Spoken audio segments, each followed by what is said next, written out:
Dans cette vidéo, nous allons nous intéresser à une des matières les plus importantes de la première année de droit, à savoir le droit constitutionnel. C'est une matière qui est particulièrement importante car elle est particulièrement dense.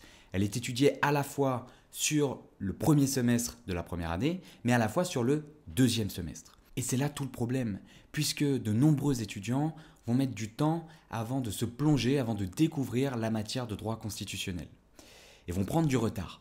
Et ce retard dans l'acquisition des connaissances, ils vont le traîner comme un boulet à la cheville le restant de l'année. Alors le meilleur moyen pour éviter de se retrouver dans cette situation, c'est d'une part de comprendre dès maintenant ce qu'est le droit constitutionnel, c'est-à-dire ce qu'est la matière que vous allez étudier pendant un an, et d'autre part de comprendre quels sont les grands thèmes et les grands principes, les principes de base qui structurent la matière de droit constitutionnel. Et c'est exactement ce qu'on va faire dans cette vidéo, et on va le faire en 3 temps. D'abord, dans un premier temps, je vais vous donner la définition du droit constitutionnel et ses caractéristiques. Dans un deuxième temps, on va se pencher sur le contenu de la matière du droit constitutionnel. Et là, je vais vous expliquer les principales notions, les grands principes, les grands thèmes, en synthétisant tout ce qu'il y a à savoir. Et on va s'aider non seulement de PowerPoint, mais on va s'aider surtout de cartes mentales, de mind map. C'est une photographie de la structure du cours pour vous permettre de prendre de la hauteur, d'avoir une vision globale de la matière et donc de mieux comprendre, de tisser des liens logiques, ce qui vous permettra de mieux mémoriser. Et enfin, je terminerai rapidement en vous donnant 3 conseils importants qui, à mon sens, sont rarement appliqués par les étudiants en droit pour avoir des bonnes notes en droit constitutionnel. C'est parti!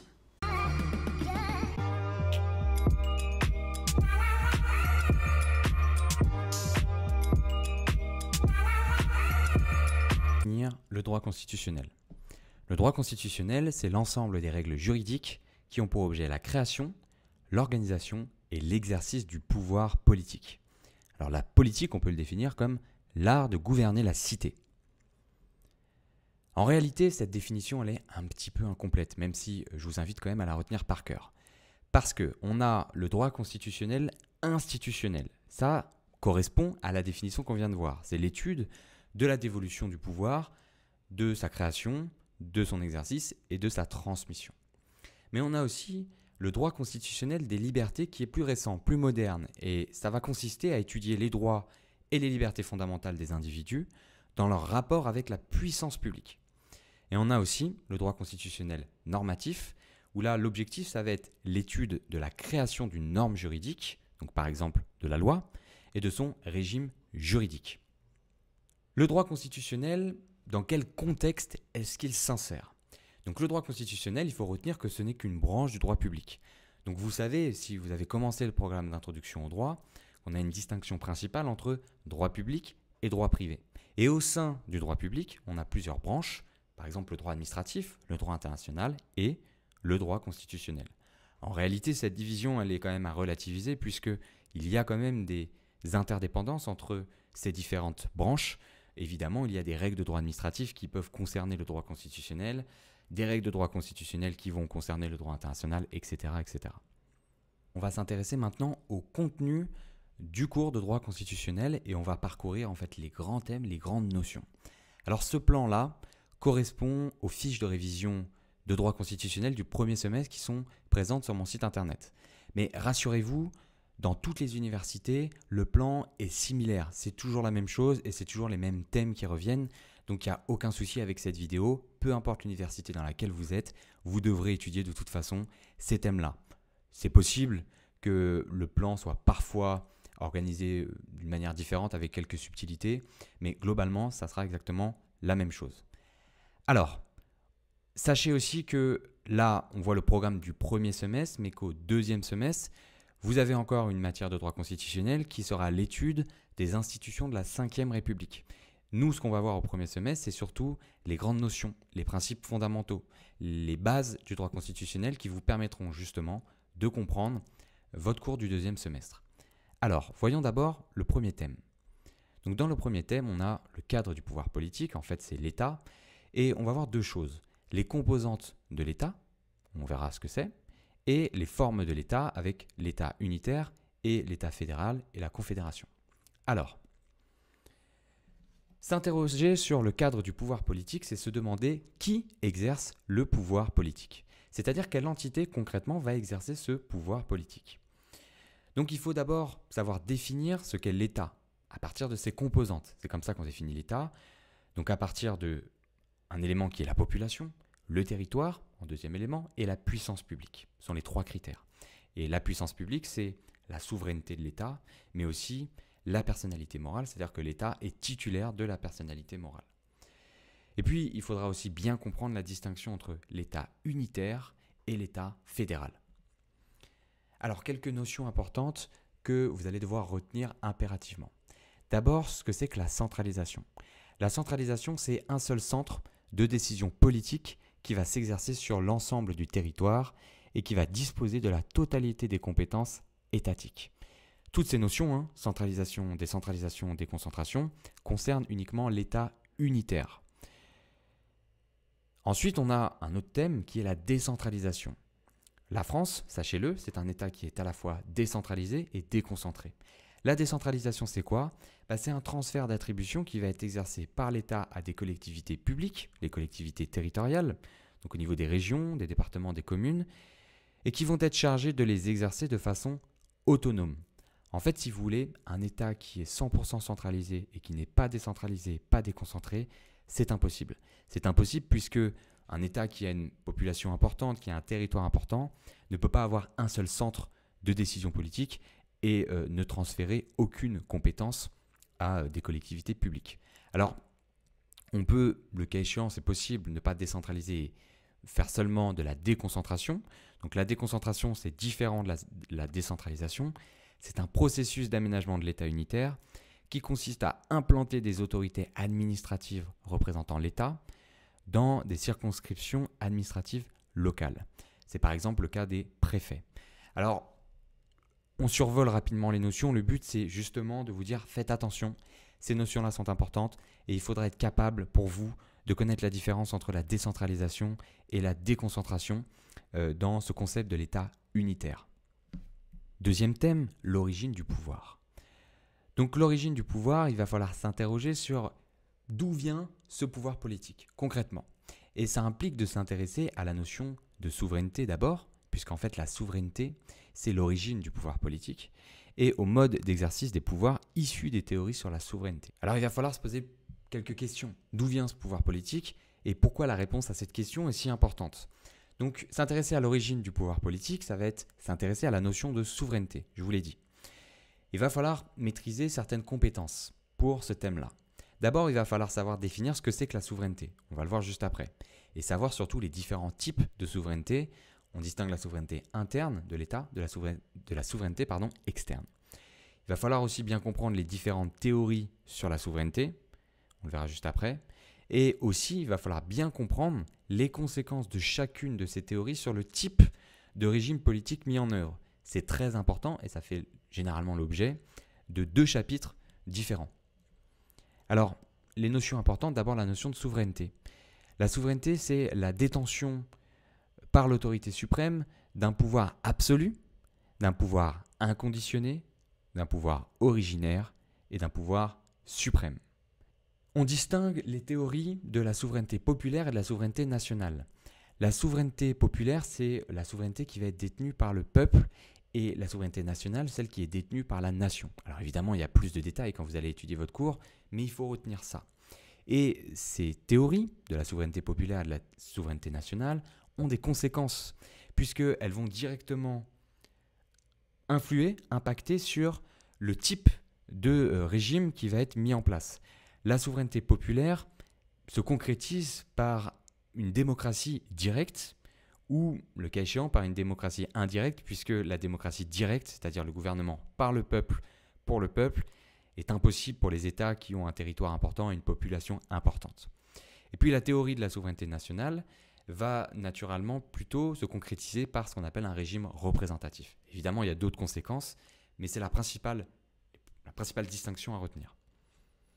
Ensuite, troisième thème, les fondements du pouvoir politique. Vous voyez, on est ici. Les fondements du pouvoir politique, on va s'intéresser en fait à la Constitution et à la révision de la Constitution. La Constitution, c'est on va voir la définition, mais c'est de là que vient le pouvoir politique. Et on verra aussi le contrôle de constitutionnalité qui est un thème extrêmement important. Alors, ici, on va se poser la question où se trouvent les règles qui fondent le pouvoir politique. Donc on s'intéresse à la Constitution. Donc vous allez devoir d'abord étudier la Constitution, savoir la définir et connaître les différents types de Constitution, Constitution formelle, Constitution matérielle, etc. Mais il faudra aussi connaître les grands principes relatifs à la révision de la Constitution. Révision de la Constitution, c'est comment est-ce qu'on va modifier une Constitution. Et enfin, vous allez devoir comprendre les grands principes relatifs au contrôle de constitutionnalité. Alors, les notions importantes, d'abord la notion de Constitution. Vous pouvez le noter à l'heure actuelle, ça vous servira, ce que c'est que la Constitution. C'est la norme suprême dans l'ordre juridique étatique qui rassemble les règles, écrites ou non, définissant la forme de l'État, la nature des rapports entre gouvernants et gouvernés, les modalités d'acquisition et d'exercice du pouvoir politique. C'est à retenir par cœur. Qu'est-ce qu'une révision constitutionnelle? Une révision constitutionnelle a pour objet la modification de la Constitution. Le but, ça va être d'assurer la longévité de la Constitution, c'est-à-dire que plutôt que de changer de Constitution, pour l'adapter par exemple aux évolutions sociétales, on va simplement la modifier. Donc les constitutions prévoient des procédures de révision de la Constitution pour permettre à la Constitution de s'adapter à ces évolutions sociétales. Et ça, il y a des grands principes à connaître sur ce thème-là. Et enfin, le contrôle de constitutionnalité. Donc l'objectif d'un contrôle de constitutionnalité, c'est de faire constater par un organisme l'absence de valeur juridique d'un acte juridique, donc par exemple une loi, pris en violation de la Constitution. Vous en avez certainement déjà entendu parler, et cette notion est fondamentale puisqu'elle est également étudiée dans le programme d'introduction au droit. C'est vraiment la base à connaître. Et c'est même un des critères de l'état de droit. Ensuite, quatrième thème, l'organisation du pouvoir. Alors l'organisation du pouvoir, on le voit ici, il y a beaucoup de choses là-dessus. D'abord, il va falloir étudier ce que c'est que la démocratie. Donc la démocratie, on va voir cette notion de la démocratie, mais aussi vous allez étudier le suffrage et les modes de scrutin. C'est une des parties qui n'est pas toujours la plus plaisante, mais du droit constitutionnel. Et surtout, vous allez étudier la théorie de la séparation des pouvoirs. Et je vous expliquerai pourquoi après, mais c'est une notion extrêmement importante qu'il va falloir maîtriser dès que vous allez la voir en cours. Et on verra les applications de cette théorie de la séparation du pouvoir à travers différents régimes, le régime présidentiel et le régime parlementaire. Et on verra aussi des études des régimes étrangers, le régime présidentiel américain, la monarchie parlementaire britannique. Parfois, ce n'est pas toujours le cas, on voit aussi le régime politique allemand. Alors, l'organisation du pouvoir, vous allez devoir vous poser plusieurs questions. Comment organise-t-on le pouvoir? Quels organes sont titulaires du pouvoir politique et quelle est l'étendue de leur pouvoir? Donc ici, vous allez devoir maîtriser 3 compétences. D'abord, vous allez devoir savoir définir en premier lieu la notion de démocratie. Et vous voyez déjà qu'on peut faire des connexions, des liens logiques avec ce qu'on a vu avant, puisque cette notion de démocratie, on l'a déjà vu sur le thème sur l'origine du pouvoir avec le thème de la souveraineté. Il va falloir aussi connaître la théorie de la séparation des pouvoirs et surtout son utilité et son contenu. Et ensuite, il faudra connaître les différentes applications concrètes de cette théorie, avec notamment la classification régime parlementaire et régime présidentiel. Alors on a des notions importantes et on va se consacrer surtout sur la notion de séparation des pouvoirs puisque c'est vraiment la plus fondamentale. On distingue la séparation verticale des pouvoirs d'une part et la séparation horizontale.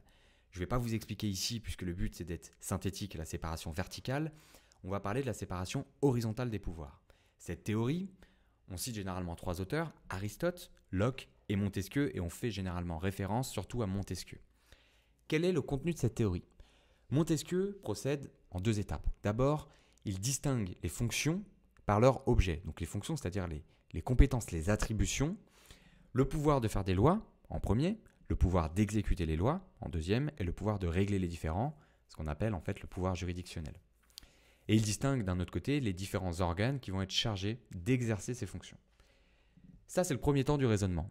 Deuxième temps, il va poser la règle selon laquelle un même corps, c'est-à-dire un organe ou une personne, donc par exemple le président de la République, ne doit jamais maîtriser intégralement 2 fonctions, et ceci afin de limiter le pouvoir politique, pour éviter de porter des atteintes aux libertés des gouvernés, aux libertés des citoyens. Cette séparation n'est pas totale. Montesquieu nous dit que ces fonctions peuvent, ces pouvoirs, ces organes peuvent ou même doivent aller de concert. Et c'est pour ça qu'on peut prévoir parfois des moyens de pression réciproques entre les différents pouvoirs. Ce que vous devez comprendre aussi, c'est qu'un seul pouvoir, par exemple le pouvoir de faire des lois, peut être divisé. Quand vous allez faire une loi, la première étape, ça va être la proposition, l'initiative, le droit d'initiative des lois. Ensuite, il va y avoir la possibilité de les modifier, de faire des amendements. Ensuite, il va y avoir le vote de la loi et ensuite, il va y avoir l'exécution, l'entrée en vigueur de la loi. Donc, vous voyez qu'un pouvoir peut être divisé. Ce que nous dit Montesquieu, c'est qu'un seul pouvoir, un seul organe, ne doit jamais maîtriser intégralement l'intégralité de deux fonctions. Alors, cette théorie de séparation des pouvoirs, elle est fondamentale parce qu'elle va permettre de classifier les différents régimes politiques, et notamment le régime présidentiel. On parle de séparation stricte des pouvoirs, qui fait référence au régime américain, et le régime parlementaire ou séparation souple des pouvoirs. Dans un régime de séparation stricte des pouvoirs, les pouvoirs, chacun des organes va se voir attribuer un pouvoir en particulier, et les organes auront très peu de moyens d'intervention réciproques entre eux. En revanche, dans un régime parlementaire ou dans séparation souple des pouvoirs, les différents organes vont avoir des moyens d'intervention réciproques. Donc par exemple, vous avez sûrement déjà entendu parler du droit de dissolution. Le chef du pouvoir exécutif, par exemple, va pouvoir dissoudre le Parlement. C'est un moyen d'intervention. Ce type de moyen d'intervention réciproque ne se retrouve pas, ou très peu en tout cas, dans le régime présidentiel, c'est-à-dire le régime de séparation stricte des pouvoirs. Alors ensuite, l'histoire constitutionnelle française. Donc là, en fait, on va vous demander de connaître tous les régimes constitutionnels qui se sont succédés de la Révolution à la 4e République. On ne voit pas la 5e République puisque c'est l'objet du cours du second semestre. Et donc globalement, il va falloir savoir quel était le type de régime mis en place, lesquels se sont succédés, du point de vue de la séparation des pouvoirs. Vous allez à chaque fois devoir identifier, là on a essayé de faire une application, par exemple, de la séparation des pouvoirs, séparation stricte des pouvoirs, ici une séparation souple des pouvoirs. Et il va falloir aussi comprendre ce qui a fonctionné et ce qui n'a pas fonctionné en pratique. L'étude de ces régimes, évidemment, on ne va pas vous demander de tout connaître en détail, tout par cœur, mais il faudra vraiment rattacher ça à la théorie de la séparation des pouvoirs. Et vous voyez pourquoi cette théorie de la séparation des pouvoirs est vraiment fondamentale. Et vous utiliserez encore cette théorie lorsque vous serez au second semestre avec les institutions de la 5e République. Alors voyons maintenant 3 astuces pour vous permettre d'obtenir de bonnes notes en droit constitutionnel. La première astuce, c'est de toujours vous poser la question du pourquoi. Je m'explique. Vous allez devoir mémoriser un certain nombre d'informations. Or, la première étape de la mémorisation, c'est d'abord la compréhension. Et dans la compréhension, on a 2 stades. On a un premier stade qui est le stade superficiel de la compréhension. Vous lisez une information et vous pensez l'avoir comprise, l'avoir assimilée. Le deuxième stade, c'est le stade plus profond de la compréhension qui, là, va vous permettre de comprendre véritablement et d'assimiler l'information que vous avez lue. Si je vous prends un exemple, tout le monde sait que fumer tue. Mais peu de personnes savent en réalité ce qui se passe quand on absorbe de la fumée de cigarette, ce qui se passe à l'intérieur du corps, quelles sont les réactions chimiques, les organes qui vont être touchés, etc., etc. Et avoir ce deuxième stade de compréhension vous permet véritablement de retenir, d'assimiler l'information. Et c'est exactement la même chose en droit constitutionnel, vous devez vous poser la question du pourquoi. Pourquoi on vous fait apprendre par exemple la théorie de la séparation des pouvoirs? En l'occurrence, c'est pour éviter de concentrer tous les pouvoirs dans une seule main et de menacer les libertés des individus. Pourquoi il faut éviter de menacer les libertés des individus, etc. Posez-vous ces questions et je vous assure que ça vous permettra de mieux comprendre toute la logique du droit constitutionnel. Deuxième astuce, apprenez grâce aux mind maps. Alors on l'a déjà vu un peu dans cette vidéo, mais je vous assure que les mind maps, c'est extrêmement important si vous voulez comprendre et mémoriser votre cours. Ça va vous permettre d'établir des liens logiques entre les différentes parties du cours en vous donnant en fait une vision globale, une photographie de la structure du cours. Et après, quand vous allez faire vos révisions, vous n'aurez plus qu'à ranger les informations que vous allez apprendre dans cette photographie, dans ce plan visuel que vous avez en tête et c'est beaucoup plus simple de retenir les informations. Troisième astuce, et c'est peut-être la plus importante, préparez-vous en fonction de l'exercice juridique qui va tomber au partiel. Pour le droit constitutionnel, la plupart du temps, vous êtes interrogé surtout sur la dissertation. Parfois sur le commentaire de texte et très rarement, mais ça arrive, vous pouvez faire l'objet d'un cas pratique même en droit constitutionnel. Mais partons du principe, sauf indication contraire de votre prof magistral, que vous allez être interrogé sur une dissertation. À chaque fois que vous allez apprendre un thème, posez-vous la question des impératifs contradictoires. Vous savez que c'est une des étapes de la dissertation juridique. Et vous allez devoir identifier sur chaque thème des intérêts opposés. À chaque fois, posez-vous la question sur ce thème, quels sont les deux intérêts qui s'affrontent? Par exemple, si vous étudiez le thème de la démocratie représentative, vous savez que c'est le gouvernement par le peuple, enfin par les représentants du peuple et pour le peuple, mais que ce concept de démocratie représentative s'oppose au concept de crise de la démocratie représentative. On sait qu'aujourd'hui, la démocratie représentative traverse une crise, notamment avec le mouvement des Gilets jaunes. Voilà le genre d'intérêt contradictoire que vous pourriez faire ressortir en dissertation. Et sachez que pour ceux qui veulent aller plus loin, je vous mets dans la description des liens avec un exemple de dissertation en droit constitutionnel et un exemple de cas pratique aussi rédigé en droit constitutionnel. Dernière chose avant de vous quitter, pour celles ou ceux qui sont encore là et qui ont apprécié la vidéo, sachez que je viens de sortir un cours complet en vidéo en droit constitutionnel qui reprend l'intégralité de la matière, qui est classé par grand thème, par chapitre, dans laquelle je vous donne de nombreuses explications pour mieux comprendre et pour réussir vos partiels de droit constitutionnel. J'y ai ajouté également beaucoup de quiz qui vous permettront à chaque fin de chapitre de mieux comprendre ce que vous avez appris et aussi des exercices pratiques, des corrigés de dissertation, de cas pratiques, etc. pour vous permettre de mieux comprendre la méthodologie juridique spécifiquement en droit constitutionnel.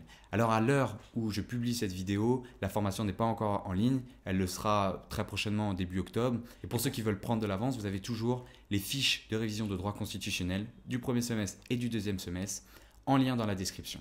Maintenant, il ne vous reste plus qu'à appliquer tous ces conseils et à vous mettre au boulot. Quant à moi, je vous dis bonne révision, bye.